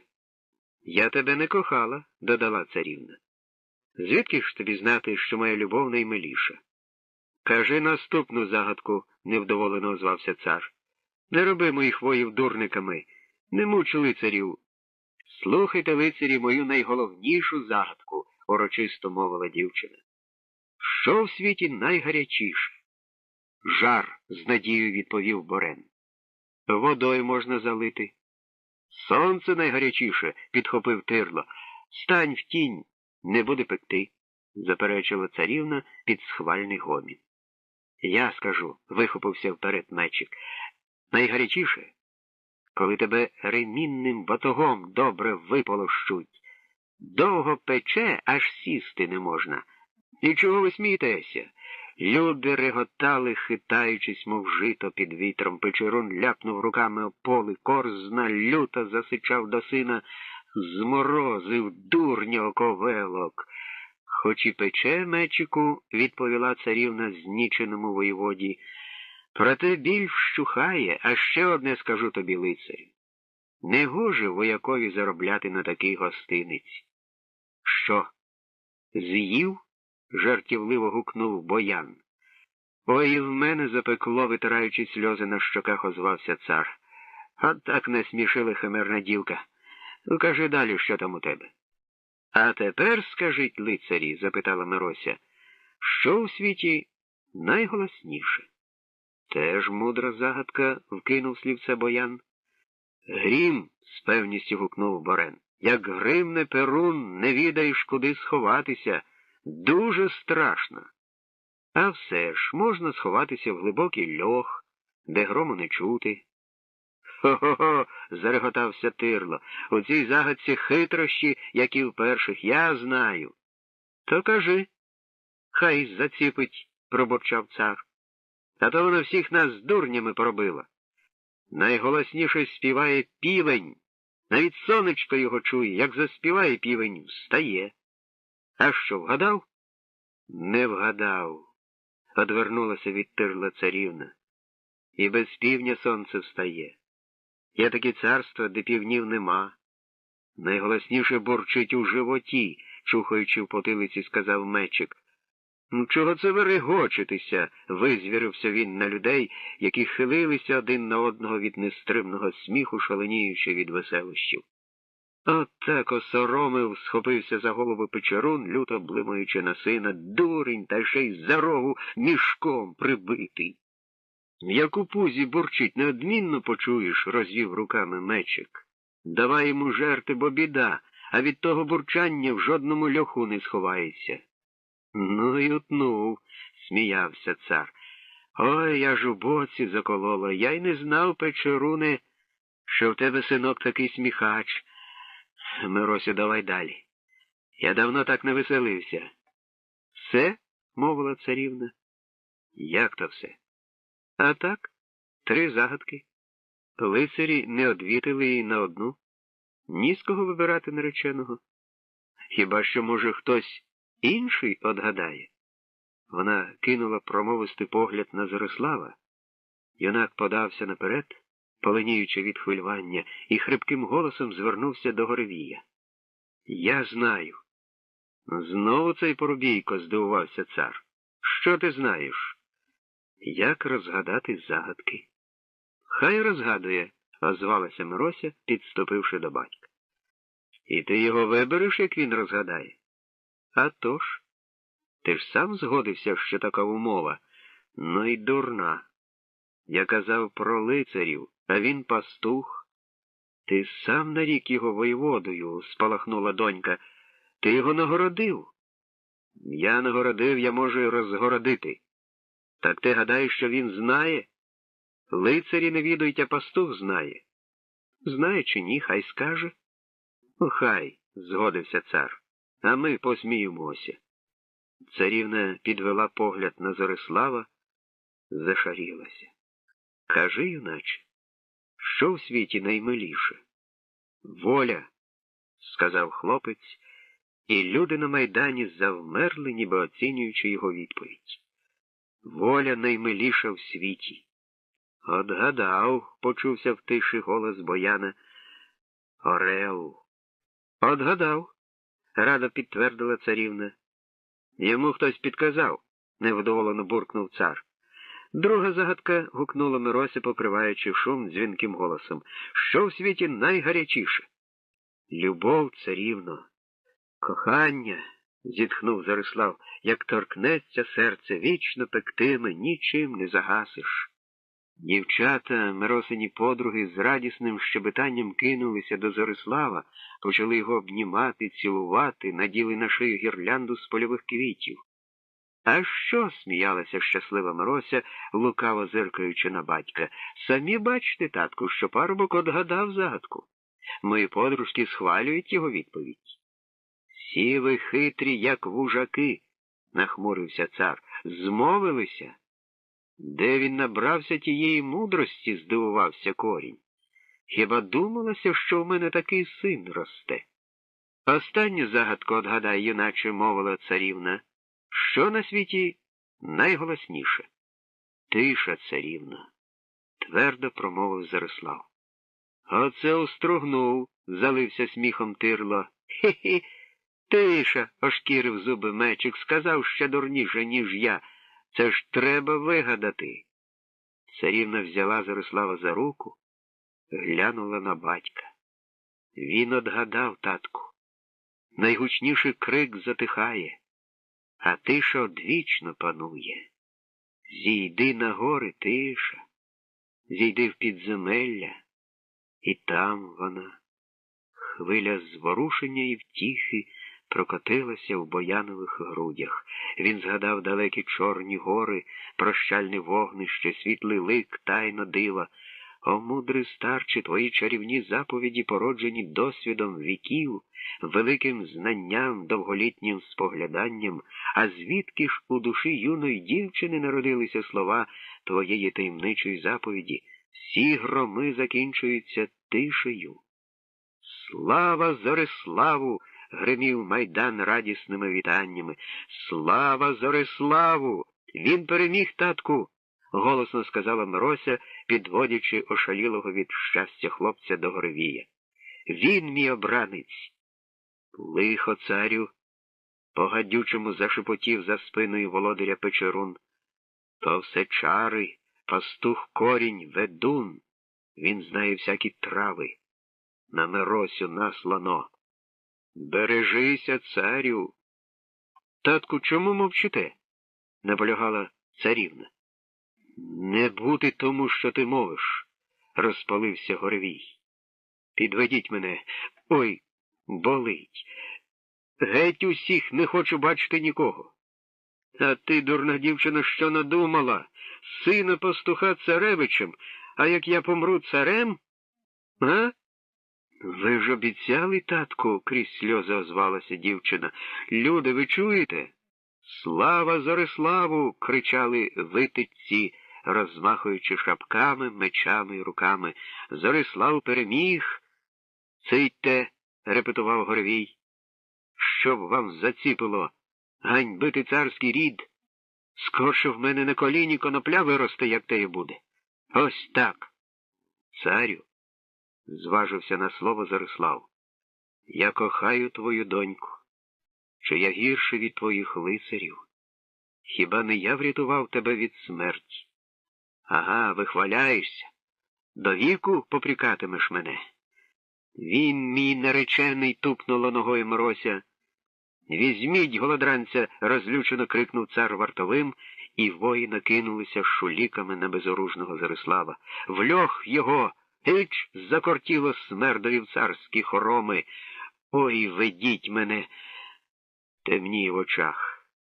Дружинники купою насіли на юнака, зв'язали і потягли в вежу. Слідом поплентався Горевій, опираючись на вартових. На ганку зупинився, посварився на доньку. На тебе наслано. Хтось наворожив, не треба мені царевича, сам царюватиму і не вмру, чуєш? Знахарів, ведунів з усього світу скличу, найкращих, ой, ведіть мене, сам царюватиму. Ех, царю, царю, кивав головою Боян, прислухаючись до невдоволеного гомону людей, які потроху розходилися з майдану. І ти такий, як всі інші володарі.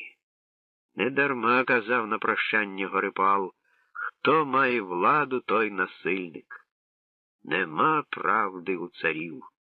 Синку, синочку, поривався до вежі корінь, пробиваючись крізь кільце воїв. Чого тебе потягло в прокляте сельце? Я ж казав тобі, молив, не послухався. Пустіть мене до сина. Іди геть, дурний чоловіче, гримнув воєвода. Не гніви царя.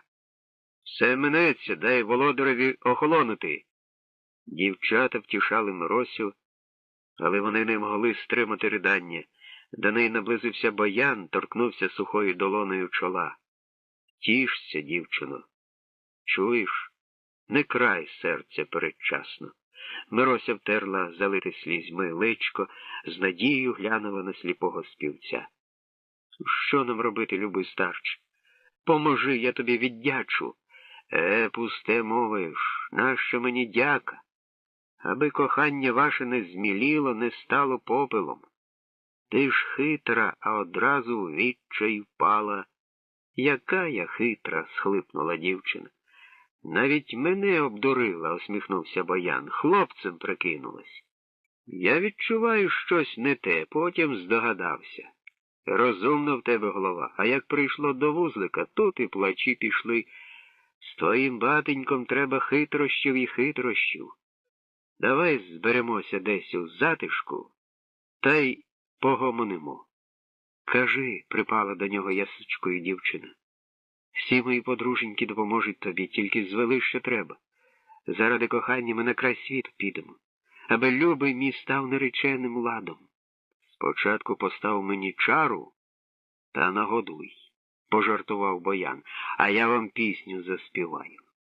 При пінисті чарі та під веселу пісню краще бесідувати. Веди мене, царівно, щось вигадаємо. Не пропаде твій коханий.